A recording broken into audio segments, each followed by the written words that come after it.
My name is Noah, and I'm joined by my friend and collaborator, Rami. Hello. We are the hosts of Voices Unearthed, a weekly, hour-long show inviting underground artists of all disciplines to share stories, techniques, and advice about their respective industry. We'll be interviewing creatives every Tuesday at noon, so tune in right here on Spirit Live Radio. Thanks. See ya.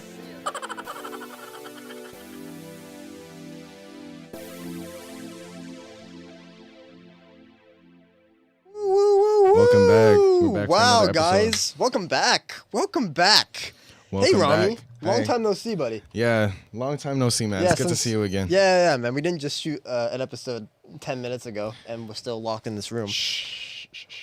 Sorry. Welcome back to Voices Unearthed. Today we have another wonderful guest joining us today, and we're gonna talk a lot about a lot of really interesting stuff. The point of this show, if you don't know already, Voices Unearthed is the platform where we give artists an opportunity to speak about their experiences, about their artistic journey, inspirations, where they're going next, and so much more. I'm joined by Noah, and you already know my name, Noah, as well. Oh yeah, both Noah. So today we have a wonderful guest with us, Annette Chan, aka Night Sky. Am I saying that right? Yeah. Who is a visual artist. You dabble in painting, sketching. What other mediums do you participate Moving into a little bit of digital art, but Very cool. just open to everything. Nice. Very cool, very cool. So we're gonna get right into asking you all about yourself. Yes, sir. You know, where your home address is, Yeah, your your IP social address, security number, your family's address. Exactly. All that very so personal. Just go ahead and spill it. We're gonna just start to write it down here. Yeah, on a I piece had of my paper. doubts coming here because you guys just gave me a address and I came to this location. Thankfully, it's in a university. Yeah, I guess you sort of jumped the gun here, but I always like to write our guest a little intro before we begin. So, hailing from Hong Kong, now living in Canada, she has been painting and creating visual art since she was 8 years old. Now 19, she not only continues to paint, but actively pursues opportunities to showcase her work while studying business at Western University. So please welcome, for the first time ever just now, Annette. Right over there. Let's go. Can Let's you go. actually send that to me? It's pretty good. Yeah, of course. Yeah. Nah, I'm just gonna keep it for myself. Anyway, so I guess just diving right into it. Off the little chat that we had, I believe it was in September, August. I think before we was a while started this back. a while Yeah, back. yeah, Yeah, yeah. we sort of dived into you. You were living in Hong Kong until you were 15. Is that correct there? And you started painting when you attended an oil painting class when you were 8, learning a lot from your instructor there. But then you had stopped painting until you reached middle school, where you started painting much more. So what was, I guess, as we said in sort of the other episode, a lot of the artists that we've had on here start at such a young age. Whatever it is, they just find this creative practice and they cling to it and just keep going with it. And so I guess what I wanted to ask you was, at such a young age, what was it about visual art that stuck out to you? I feel like we dabbled a little bit about this outside of the podcast. Like you, I kind of had a blessing to randomly just join an oil painting class. And I just happened to love it. Like, I just felt an instant connection with it. There was no explanation behind it. And I don't know, it's just, when you're younger, you don't really understand much about the world. So I just found myself really looking forward to going every week to classes. And another thing I noticed was, this wasn't the only oil painting class that I've ever tried before. I've also tried this more traditional Chinese painting class. And I remember what I didn't like about it was the teacher. She would give us this model in the middle of the room, and she would just hold her hand and paint exactly how she wanted us to paint. And I really didn't like that. Like, I complained to my mom, like, I hate that so much. Please find me a new instructor. And then that's when I joined the new oil painting class. And I really loved it because I could tell that the teacher, she was really passionate about art.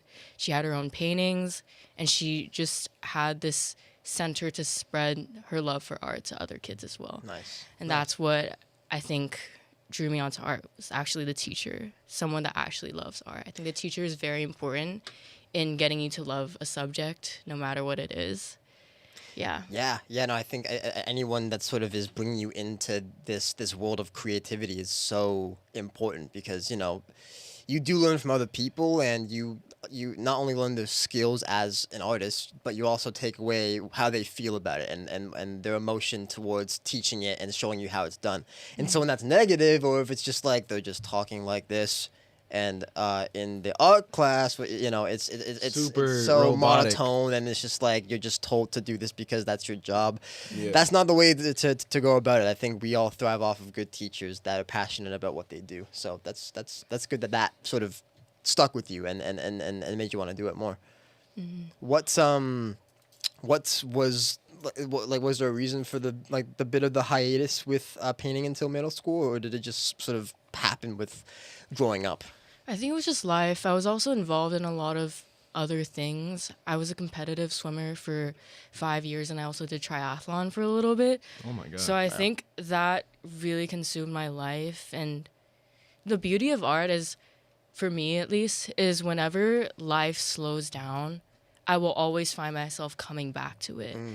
Like right now, I'm in business school, and whenever work slows down, I'll always find myself looking forward to doing more, exploring more, creating more. Yeah. Very cool. Yeah. I think that's the thing with taking a break. Sometimes it's necessary, where you got to take an artistic hiatus so you can focus on, other things that take up your time. And maybe when you come back to your art, you have all these new experiences that you can sort of incorporate into your art, which I think is really nice. Absolutely. Yeah, I think, sort of taking a break allows you to also explore different things in a sense, whether it's still regarding the art form or something completely different. I feel like it's always good to have your eggs in different baskets. Maybe you do like this one thing, but you don't want to be completely strapped down to this one thing. I mean, you do music, I do acting, but we also do podcasts, or we also make content videos promoting our podcast or promoting our events that are coming up. And so I think exploring different mediums like that really stick out, because then you're not tied down to one thing, and it's just No, for sure. I think it's what you need as an artist, to be able to promote your own things and be able to talk about it freely and be confident about it, which we'll get into with all the networking events that you've been to. But You said that you told us, I think, before, that you came to Canada to finish high school, and you kept painting throughout high school and stuff. What was what were some of the your favorite projects that you did when you were in high school, painting on the side? Did you ever have to use it during school and stuff like that? So, funny thing is, in every art lesson that I've attended academically, I've not been liked by the teacher, nor have I ever gotten really good grades. Like, there are these girls in my class, they would be pretty good at art, but it's just more of like an elective for them, and the teachers would love them. They would give them the best marks ever, and I was just never really that student. So I guess academically I never really fit in that way, which is, it kind of made me move further away from academics, but also gave me the space to create in my own freedom. Because I feel like, same thing with you, how you have an initial connection with it. I realized that there is a specific way that I just wanted to do it, and I know how to do it in that way. And if other people told me to not do it in that way, obviously I would listen and kind of be open to their suggestions. But I also know the reason why I do it in that way, and it's very unexplainable. It's very deep. Yeah. I think that's sort of the answer for all of us. We can't necessarily explain the good feeling that we get off of this, but we just know that it's for us. It's a gut feeling, and I'm always told to trust your gut. Your gut will rarely steer you wrong, but you also have to listen to it and make sure that this is something that you are going to pursue to the fullest. Because when you take it seriously, then it's all hands on deck, right? So. But yeah, no, it is such an amazing feeling. How, if you could try, how would you describe the feeling that you get, the good feeling that you get when you're pursuing this? I think you just get lost in the process. And actually, referring back to your question, Remy, the favorite piece I've done, the most significant one, is definitely the one that I feel like most people are know me for. It's the piece with the girl drowning in the pool. That was the first piece I'd ever created from beginning to end. I created the reference picture for it. I came up with the idea for it, and I kind of did everything, and I turned it into a painting. What And did you paint it with? it's oil painting. Is it oil painting? Yeah. How long did that take you? It was actually for a school project Wow. back in Hong Kong when I was in middle school. You And did that in middle school? Oh my gosh. How old were you? I think I was 13 or 14. That's so good. That's so That's good. really yeah. that's amazing. Yeah. That's the one Thank with you. the girl in the dress, right? Yeah. Yeah. I can. That's crazy. I'm just gonna pull pull it it up up right right now there. on the screen. You're gonna see here that this is also her Instagram page, but we'll get into it later. She was in an art battle in Toronto in September, and this was the sort of cover that she used for it. This is the painting right here. It's amazing. What was the story you were telling us before we got on air? You were talking about how you got the picture for the picture for it. Okay, so I think I experimented it in a lot of ways, but I realized that the best way to do it is to actually get one of my friends into a pool, get her in a white dress, and put a plastic bag over my phone and take pictures of her.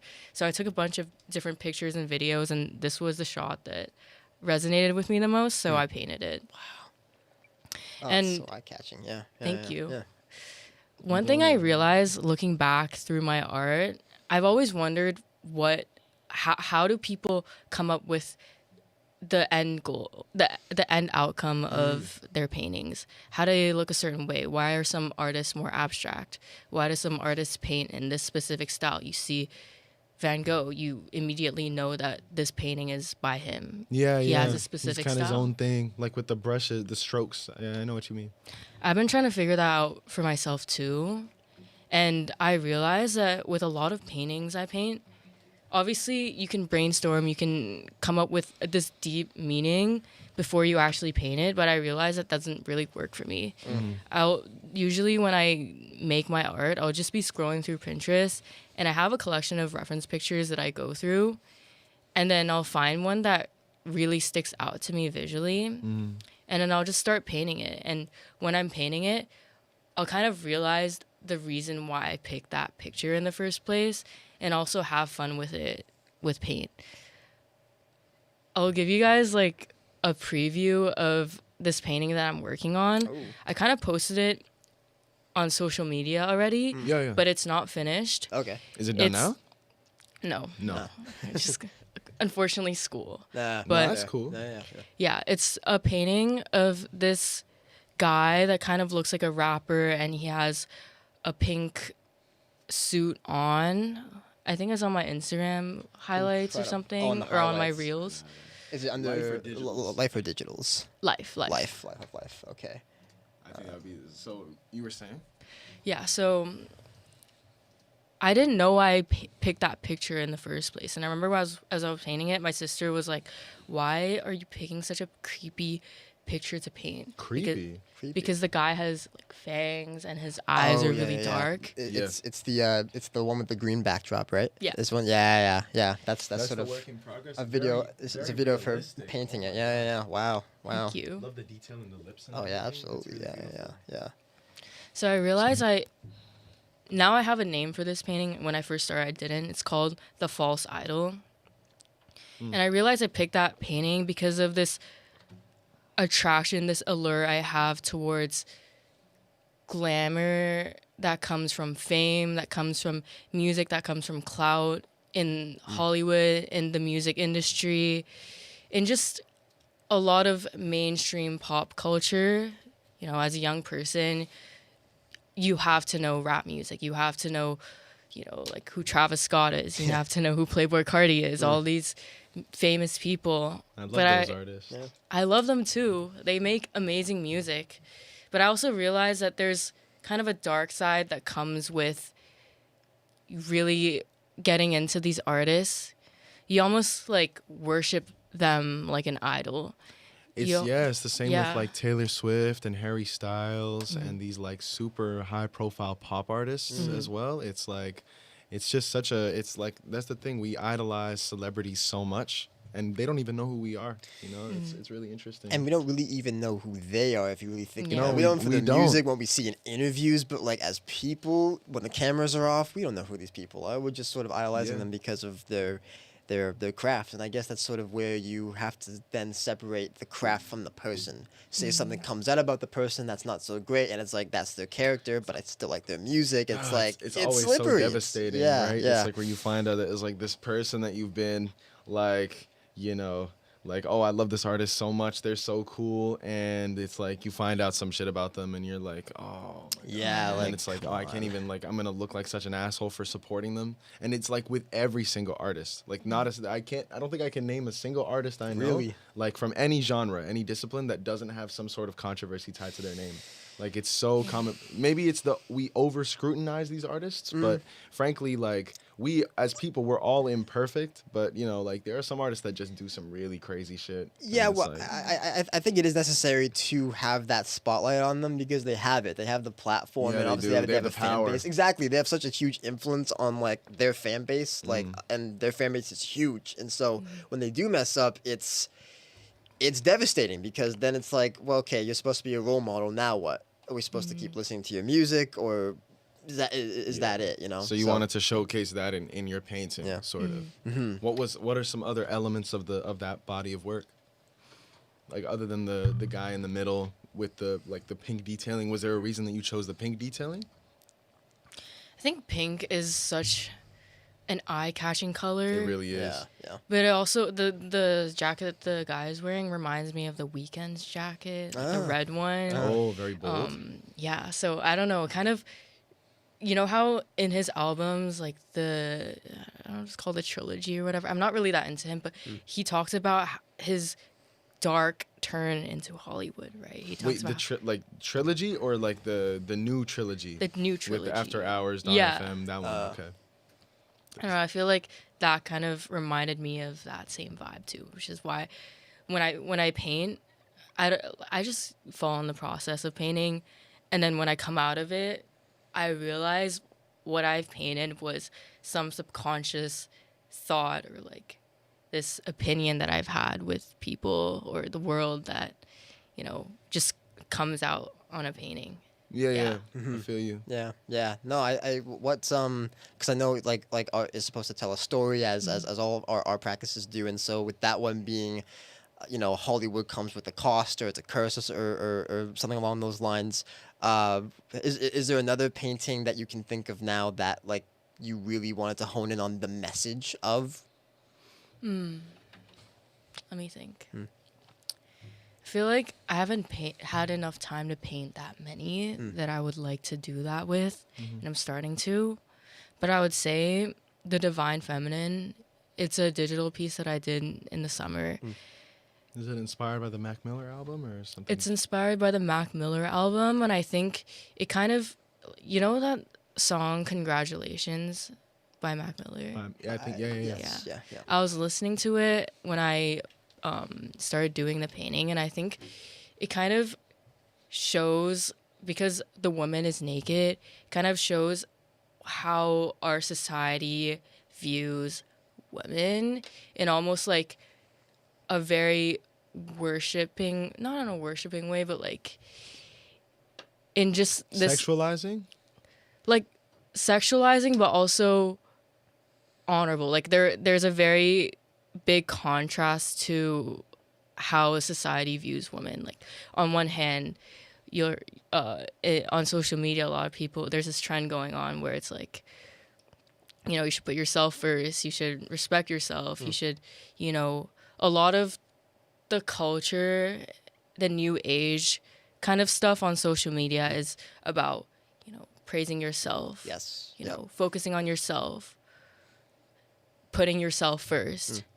And I feel like that kind of, there's also another side attached to it where people are still like thinking of women in that way. And like women in the same way are also treating themselves in that way. Gotcha. So it's kind of like this big contrast that I want to portray, because on one hand, she is in heaven, but at the same time, she's also naked, and she's also in a really, what do you call it, seductive position, if that makes sense. That's that one. It's this one with like her in the clouds. Yeah. Naked. Yeah. I don't think we can. No, wait, don't. I shouldn't pull it up.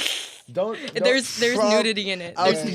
You know what? Gonna get the video We'll flagged. get flagged. That's a good point. Thank you, man. That was like so close. Sorry, guys. I was like, here we go. No, it's a very, Yeah. it's a very nice composition. Very though. good. Yeah. No. I'll describe it. so we don't have to show it. Go for it, So man. it's- Yeah. Wait, I'm just gonna. So it's a Yep. it's a woman. It's like a clouds. It's like clouds in the sky, Yep. and there's this woman that's lying down, and she's got her knees up, like kind of in the air, and she's got her hand back here because she's like lying down, like and then Just reenacting. Yeah, it. reenacting it. I just get naked, do the whole thing. Wow. do the whole pose. Wow. I'm okay. joking. Maybe What- that should be your new role. my new role on Yeah. the show. On the show, just like the naked guy. I don't even You say show- anything. So yeah, and she's naked, which I think is like it's a good message that you're trying to kind of. It's like Portray the that, yeah. juxtaposition of the sexualization of women in media Yeah. and the sort of like putting women's bodies on a pedestal. I guess putting women's sexuality on a pedestal, which is, I guess, kind of like. You think it's like good, but then you realize, I guess it can be like it's pretty counterproductive because you think that you're doing a good thing by kind of honoring women's bodies, but then you realize that it may be not honoring women's bodies. It It's could be sort of fetishizing them. fetishizing Yeah, women's yeah. bodies. So I think it's a really well done piece. It Very looks well done, very yeah. like I love the use of color, making like the sky contrast with the body and everything. I think Yeah. it looks really cool. It's very good. Yeah, no. Well, of course, we're gonna link her Instagram. It's all there. All There her you can see the pictures. real There you can see picture. the actual picture and know exactly what he's talking about and what he described. We'll link that in the bio for you there. Yeah, I I'll cou- link my Instagram. I'll recreate the pose with, fully naked. And Next I'll- episode, watch him recreate the. So I guess going into when you moved to Canada, is this where you completed high school? Like you got here when you were 15. That's like grade. What is that? 9, 10, I think. Around. So I started grade 10 when I moved to Canada, and that was when COVID was happening. And I did not have a good time here because I also went to a private girls' school. And I'm so grateful for the education and everything. But at the same time, the people and I didn't really mix well. I didn't really relate to them. I just felt like there was a huge barrier. But at the same time, that was a blessing because during COVID, not being surrounded by that many people, I got the freedom and the space to actually explore. And that's when, I kind of consider myself a self-taught artist because most of the stuff, how I got good, how I started doing portraits was from watching YouTube videos. Wow. Yeah. Wow. I really like to, whenever I was eating, I would just put up a video of people's speed paintings in oil. And I think it really helped that I did the oil painting class when I was 8 because there was a very specific procedure. You would have to mix the paint, the specific materials you'd use, how you'd clean them. Like cleaning brushes are so important because there's so many times where if I didn't clean them properly, they would just harden and I would have to buy new ones and they're so expensive. They are so expensive. Yeah. Art supplies. Do you have a studio at home? Yeah, like a makeshift one. Yeah. Yeah. The bad thing is I'm not very good at covering my space, so everywhere is just paint. Yeah. Oh, I feel you. Yeah, it's just like well, all now my that's your desk. space. It's you your know? space. Yeah. If it's yours, then make it yours. Mark your territory. And you go to Western, and you are a business student at Western, and Noah will ask some questions about that. But do you have a space there when you live in Western? You have like a space to work. I do have a space. The one thing I realized though with very well marketed artists, they actually have their own studio space. It's a huge room with really good lighting and just huge white walls. And I realized that, you can put my painting on a wall that looks like this in the dark. And it would look completely different to if you hung it on a wall with gallery grade lighting. Yeah. People would buy that for so much more money. Like it's crazy. Yeah. It It's just the way you present it. For sure. Absolutely. Yeah. I wanted to ask because you had said earlier that like on like your off time when you're eating, you'll just like put up a video and people speed painting. I always find it hard to like when I'm on my off time, that's my off time, and I just like turn on like like not like a mind-numbing thing. I was gonna say brain rot, but that's a different thing. Like a Mind-numbing. Family Guy type of thing? Family Guy type of thing, yeah, just to like put my mind at ease when I have off time. I'm just like, oh my gosh. But I also find myself being like, I want to watch things that are productive for my own Yeah. sake and like my own In your free time? in my free time, exactly. Because I feel like in Uh, my free time, it's like, Instagram scrolling, TikTok scrolling, not productive. And that's fine to not be productive 100% of your time during the day. But it's better than, 95% of your day you're on TikTok and Instagram. And so, you probably enjoy watching these speed paintings, right? yeah, exactly. Yeah. They're not always speed paintings now. They're more so documentaries of other artists talking about their art. And I like watching it because it's such a different flip of the switch in my brain from business concepts, statistics, and stuff like that. So for That's me, that true. is a break. And personally, I don't know if this is bad, but I just don't like wasting my time watching TV shows and stuff because I feel like it doesn't add to my experience, like compared to if I were to watch other people do art. Yeah. Damn, so you wasted no time. I'm wasting no No time. wasting no time. That's probably the best way to go about it, though, because I feel like most of your time you spend learning about. Is everything okay? Yeah, no, it's all Oh yeah, just most of the time when you spend learning about your craft and even reading about it, like writing about it, making sure that you're always on it. I think that's the best way to go about it, even in your spare time. So congrats to you for that, because I find it so hard to be like, okay, I have to be productive. It's my off time, and I don't want to be productive, and then it's a whole thing. But I guess if you could pick a piece right now in the years that you've been an artist, what would your favorite one be? That's really hard because I think every piece speaks to a different section of my brain Yeah. or a section of my brain in time. But right now, my favorite piece is definitely the Juliet's World piece. It's basically the scene of Juliet looking over the balcony, but the background and everything is just fish. Like she's in an aquarium. She's in her own world. You have it on your Instagram? Yeah. Come on, why don't you pull Let's it go up? find Let's it. take a look. Yeah. That'd be super cool. So what inspired you to paint that? Honestly, nothing. I'm still trying to figure out what inspired me to put two and two together. But I think, okay, this might be really shallow, but I really like it when, I don't know, I feel like I'm a very visually inclined person. You know how you asked me how I can do graphics and stuff? I think I have this sixth sense where I know what looks good. I know what appeals to the eye. And That's good. I know what intrigues me and would intrigue certain people. You know? That's cool. Yeah. It's like if that's what makes an artist, like not of course, like, beauty is subjective and everything, so it's like different people will find different things beautiful, but I think that if you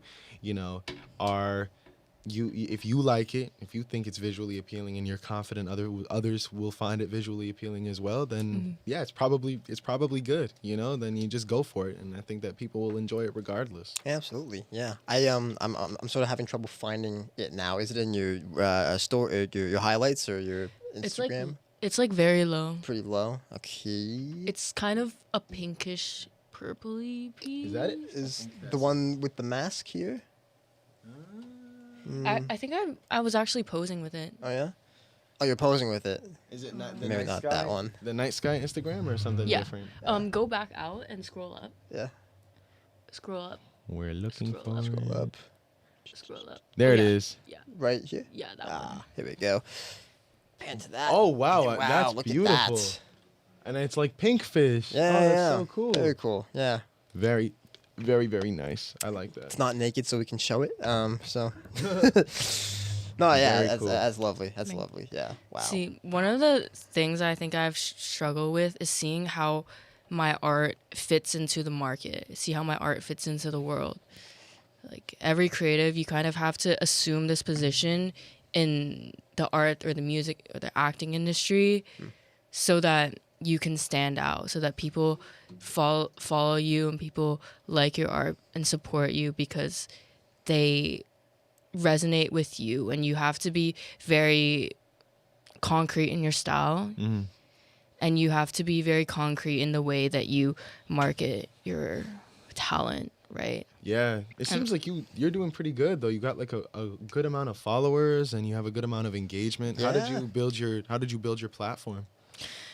Honestly, I think it was through just those networking events, and I also think reels help a lot. Reels and Reels? TikToks, Yeah. they're really fun to make, but I think I need to work on them more. But I feel like, you know, I think there's a very big difference between you can be big on social media as an artist, but you're not actually big in the art industry. Yeah. You know, you don't you actually need like real concrete connections with these galleries, these people, and just mentors that can help you to, you know, push your art and its value towards the top. Yeah. So that's like what I'm struggling with now. Like I can do well on social media, but I can also be nothing without social media. If Instagram's shut down, I don't really have a website. I don't really have a gallery that keeps my paintings and stuff. Yeah. Yeah. That's the thing, right? It's especially for artists that are on a budget, you can't really afford like a whole gallery space to constantly showcase your work. I think social media is the best place to do it. Yeah, absolutely, and I guess that's sort of where the connections come in. I guess we were sort of talking about it before the episode started, but like I'd say like a good 75% of this industry is like who you know and where you get your stuff from and all that stuff. But you have been to a few networking events. You got I wanted to talk about the Toronto Night Market that you did, the archive event, the art battle that you did, all in the span of just a few months from each other, back to back to back. How did you get in contact with those events and festivals? So the first one I did was Toronto Night Market, and I actually had to buy my way into that event. Like I had to pay a vendor fee that was so expensive for no reason. But yeah, I just paid the vendor fee, and I actually kind of had some other people that I knew. They were like my sister's friend's brother, who was, I believe he's a fashion designer. So he was also at that event. And I got to meet more and more people, and I just started following a lot of people on social media and talking to them from that event. And there was this guy that also was an artist there, and I kind of watched him present himself and talk to people, and I realized that I had a lot to learn in the way that I had to present myself as a person. You know, it's like you're a celebrity, a music artist. You have to present yourself in a certain way to, you know, get people intrigued about your stuff. It's like the same thing. Yeah. So from that, I realized I had a lot to learn. And what was the second event I did? I think it was Archive. The archive event? Yeah. How did you get tapped in with them? I think I followed them on Instagram. They followed me back, and they were like, your art is really cool. Would you like to show it at our event? That's awesome. Yeah. Wow. And that, I think, was the event that I really, really got to know a lot of the creatives in Toronto. That's sick. Wow. For anyone that really wants to get that connection, I think Archive is a really great place to start. There are Archive, people... just spelled like archive with no A. R I with guess I like can just the flash it up vegetable. here. This graphic was Designed by Annette. That's super sick. And it was just it was to promote her showcasing at the archive event. Do you know if it's like a chain, like it just happens year round, whether they do like multiple events per year? They do events, but now they actually have their own concrete location. I think they sell designer stuff in their store, but they also, I don't know what event they have coming up next, but it's really cool. Yeah, they always have events like, I think Reworked was a really big thing with them, where they had different designers be in that location for a set amount of time producing these pieces, and then there was a fashion show later to see who was the winner. Oh, Yeah. wow. That's Really dope. cool.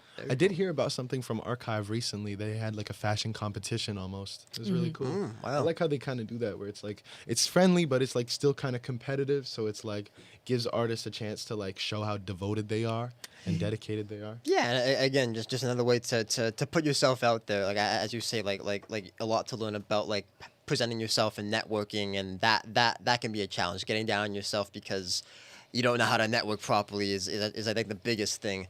that artists struggle with because they want to try to find their voice and to portray themselves and their art, not just a piece, but also the person behind it. And so Yeah. I think events like that also help to showcase that. And No, for it's a competitive space. This space is very competitive, and it's whoever wants it the most and whoever gets it, right? So. Yeah.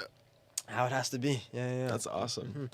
That's so cool. Yeah, no, and you also were in an art battle where you. Would you like to explain it? I think can you sort know of it better flash than I it do. as we showed you before. We got the art battle promo right here.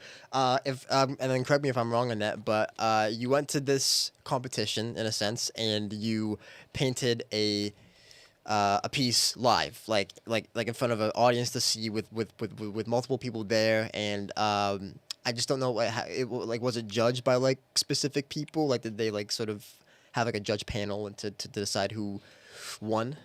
So basically, the competition, I think there are 2 preliminary rounds with like 5 artists in each round.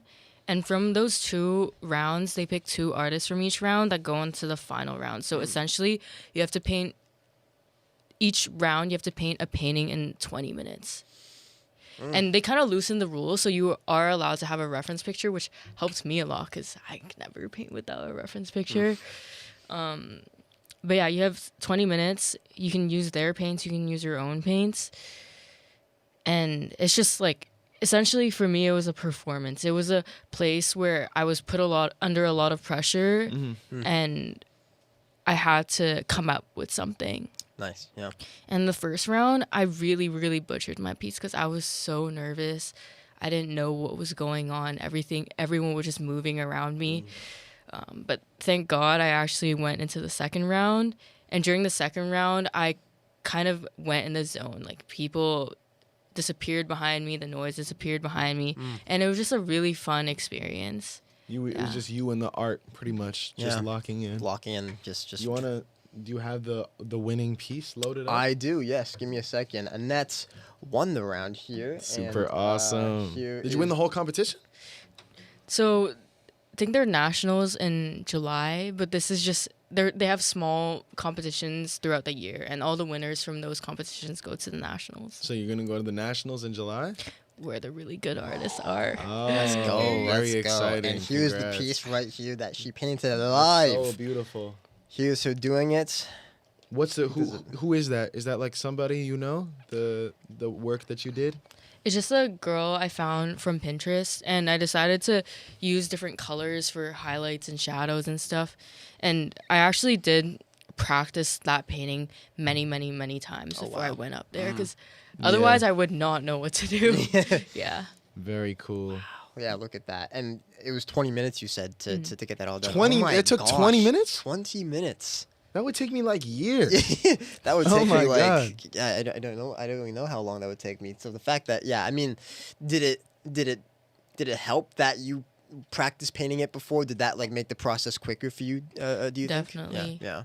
You kind of go through the motions of what you should do first, Yeah. What do you sell your art? I might need to buy some art from you. Couple, That's like a loft piece right there. Real. I Yeah. think that one's sold. Actually. I'm devastated.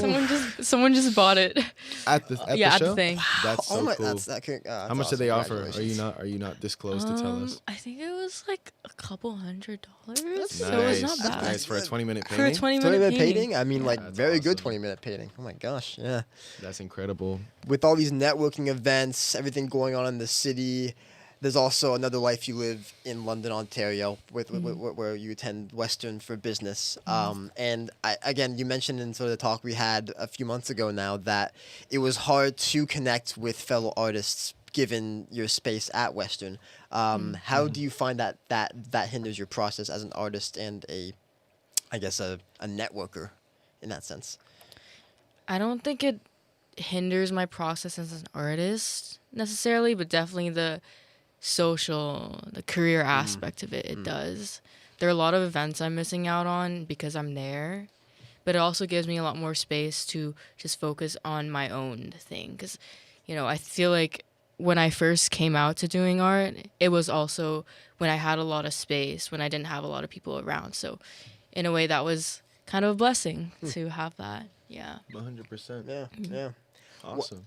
I remember us talking about, again, just we had like a whole conversation off camera, I think months ago now, but there was like such a risk involved in attending in art school rather than, say, a school for business. What can you say about the fear and the risk in taking that pivot to attend art school like that? So I actually did really want to go into art school after I graduated, but my parents, they were like, Annette, if you go to art school, we're not gonna support you financially with it. And I was like, okay, well, I can't support myself, first of all. Right. And usually with what my mom says, she's right. And I actually am glad I picked business school because it means that I have a foot in each room. Yeah, I know. If I know that what you makes mean. sense. Eggs in different baskets, yeah. And if I did art in school, I think I would actually grow to hate it because of the specific way. Like, obviously, I haven't been there, but I'm assuming the specific way that you have to do it. The constant demand for you to be creative that doesn't come organically when you want it to. But, there's a demand for that. And personally, I know that my creativity, obviously, you need a bit of motivation to constantly pursue it. For sure. But when the demand is high, it kind of numbs your creativity in the same way. Yeah. And I think like that's the nice thing about art is that it's like it's a passion for you, but it's not like it's not something you have to do all the time. I guess we were just talking about it yesterday, right? With guess who came yesterday was a dancer, and she said that the fact that like she's not dancing all the time makes it more enjoyable for her, I guess, because she doesn't have to invest all of her energy into it, and I think it makes it like a treat almost.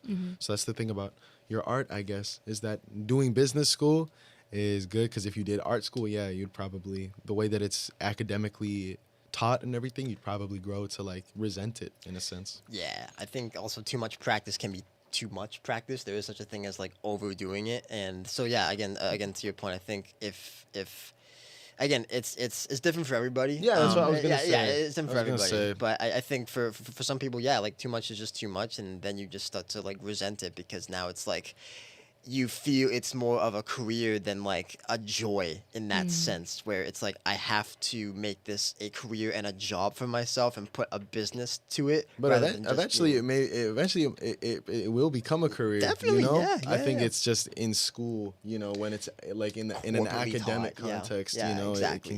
it can get annoying. Yeah, exactly. I actually want to know what you guys think about this dilemma that I've thought about before.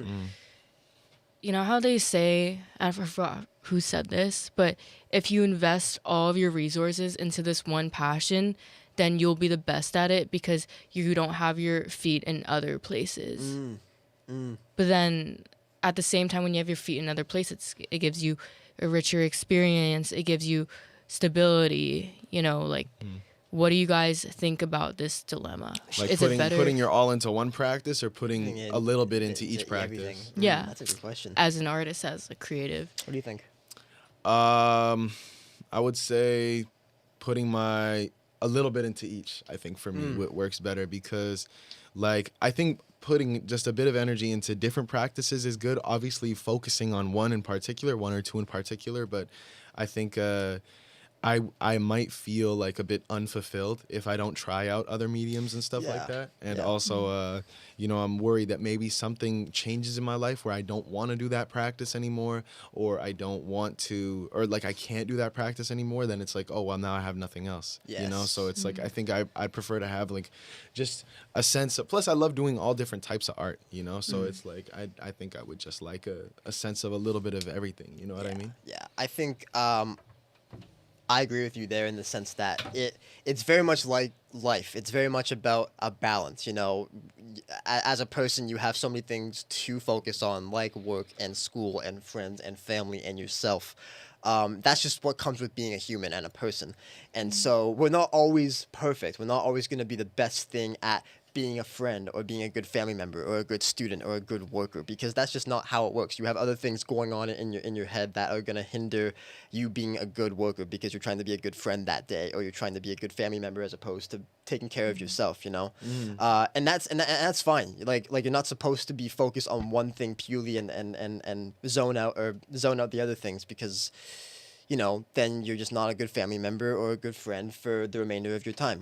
So I think when it comes to putting your eggs in multiple baskets, it's fine because you have to experience things in your life. You have to, broaden your horizons and figure out what you want to do. We're all still so young. We have time. Yeah. And I think using these different mediums to figure that out for ourselves is the best way we can do it. And I think life is a good teacher for that. 100%. Yeah. What about you? What do you think? I feel like, when you add to your life, you add to your relationship, it kind of gives back to your creativity as well. Without an external life, then what are you going to make art on? What are you going to reflect on, Yeah. It's all about influence, what you see, what inspires you, the people that inspire you. What are some people that inspire you, whether it's celebrities or it's people in your life, who inspires you the most? I think so. Yeah. We're getting a little bit short on time, so I wanted to ask, what's next for you? What's next for your journey, and maybe what advice do you have for anybody that's watching? Is there anything that you have? So next on my journey, hopefully just get through school, create more, develop a more solid sense of style. And I also really want to find a mentor, someone that's further into their career than I am, so that they can tell me, okay, this is how you talk to people. This is how you network yourself. How do you look for galleries? Because, as a young artist, you're also very vulnerable in the sense where people can take credit for your work. There are these AI technologies that have been asking me, can we use your art to base our model on, our AI generator model on? And there are a lot of things with the changing world and just being so young that you don't know about. And I really wish that there's someone that can kind of teach me and bring me through that. So finding a mentor, networking more, and kind of just learning more about the industry itself. I feel like that's my next step. Yeah. For sure. Very good. Yeah. And if you could give advice to an artist, what would the advice be? Like an artist that's trying to get started. An artist is trying to get started. I feel like I'm not the exact person that should be giving advice, but I would say your art is always worthy of being shown. You should be proud of it. You should show it on as many platforms as you can. It's I've seen people, they make amazing pieces of art. They take a picture of it in bad lighting. They post it once on their story. Come on. Yeah. You should be proud of it. You should learn how to market it. You should learn how to just show it and be proud of it, because not everyone is given the gift of creativity, and you are so blessed if you have any love for that. Yeah, That's awesome. Yeah. For sure. And it's marketing your stuff is the best way, to build your platform. So make sure you're doing it right. Yeah. Take good pictures. Take good pictures and take care in how you promote your stuff, because you should care about it. You should. If you love it, then promote it. If you don't love it, then maybe just don't promote it. Yeah. Do you have any upcoming events or showcases that you want to promote while you're in here? Do you have any anything to plug, any websites that we can go to? So I think it's in July that I'm doing the National Art Battle, which I'm really scared of. No, it's going to be awesome. You're going to kill it. You got it. Thank you. Yeah. You guys can catch me at that. Yeah. We will. Wait, where is it going to be? It's in Toronto, I believe. Oh, very dope. cool. Okay, we will be there. And you guys should too. Go to this event, and we'll have all the details in the bio, as well as her Instagram, her socials. Check out her work, see the naked picture, and just have a blast with it. Yeah, there is a naked painting on there. Yes, there is. Yes, absolutely. Guys, thank you, Annette, so much for coming in. We really appreciate it. Long time coming. And that has been this episode of Voices Unearthed. Thank you guys for watching and listening. As always, I am Noah, and that is my co-host Rami next to me. Thank you, Annette, so much for coming in. And we will see you guys next time. See you guys later. Next time. Bye-bye.